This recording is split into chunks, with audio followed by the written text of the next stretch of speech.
आणि आता बातमी पीक विमा घोटाळ्याची। जळगाव जिल्ह्यात केळी पीक विमा घोटाळा उघड झाला।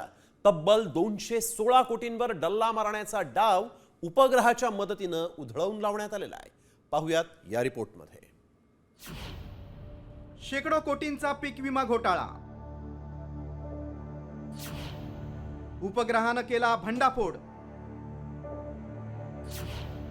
बनावट अर्जदारांचे 37 कोटी जप्त। पीक विमा योजना शेतकऱ्यांसाठी आहे की कंपन्यांच्या फायद्यासाठी, असा प्रश्न निर्माण झालाय। कारण जळगाव जिल्ह्यात उघड झालेला शेकडो कोटींचा पीक विमा घोटाळा। फळपीक विमा योजनेच्या आंबिया बहर हंगामात यावर्षी जळगाव जिल्ह्यात गेल्या वर्षीच्या तुलनेत जास्त अर्ज आले। तब्बल 27,000हून अधिक अर्ज आल्यामुळे यंत्रणेला संशय आला आणि त्याची शहानिशा करण्यासाठी थेट उपग्रहाची मदत घेतली। या तपासणीत चक्क 216 कोटींचा विमा घोटाळा उघड झालाय।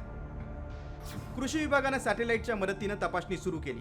यात 96,052 हेक्टर जमिनीची तपासणी करण्यात आली असता तब्बल 44,000 हेक्टरवर पीकच आढळलं नाही। या कारवाईनंतर 37,43,000चा विमा हप्ता रद्द करण्यात आला।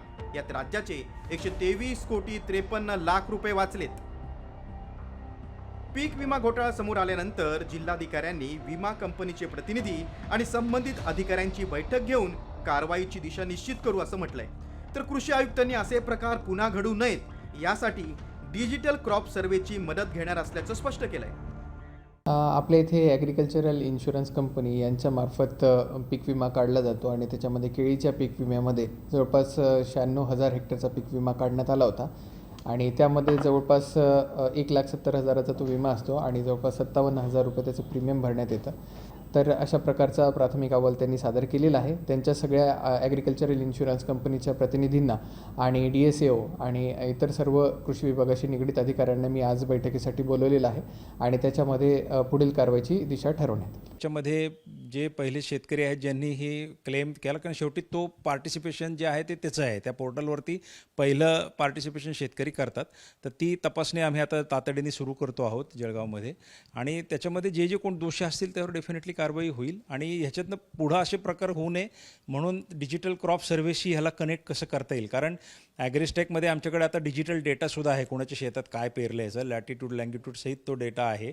तर त्याच्याशी डायरेक्ट कनेक्ट, म्हणजे कोणी हे म्हणूच नाही की माझं हे पीक आहे ते पीक, ते डेटा आम्ही ऑलरेडी तिथनं कसा फेच करता येईल हे करणार आहोत। म्हणजे भविष्यात असे प्रकार घडणार। खरीप हंगामात अतिवृष्टी आणि अवकाळी पावसामुळे नुकसान झालेल्या शेतकऱ्यांच्या पदरात अद्याप 1 रुपया देखील पडलेला नाही।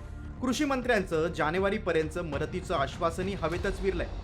यापूर्वी वेळोवेळी पीक विमा कंपन्यांच्या कारभाराचे वाभाडे निघालेत। एकीकडे ही स्थिती असताना दुसरीकडे बोगस शेतकरी शासनाच्या तिजोरीवर डल्ला मारतायत। असे प्रकार भविष्यात होऊ नये म्हणून सरकारनं आता कडक पावलं उचलण्याची गरज आहे। ब्युरो रिपोर्ट, साम टीव्ही।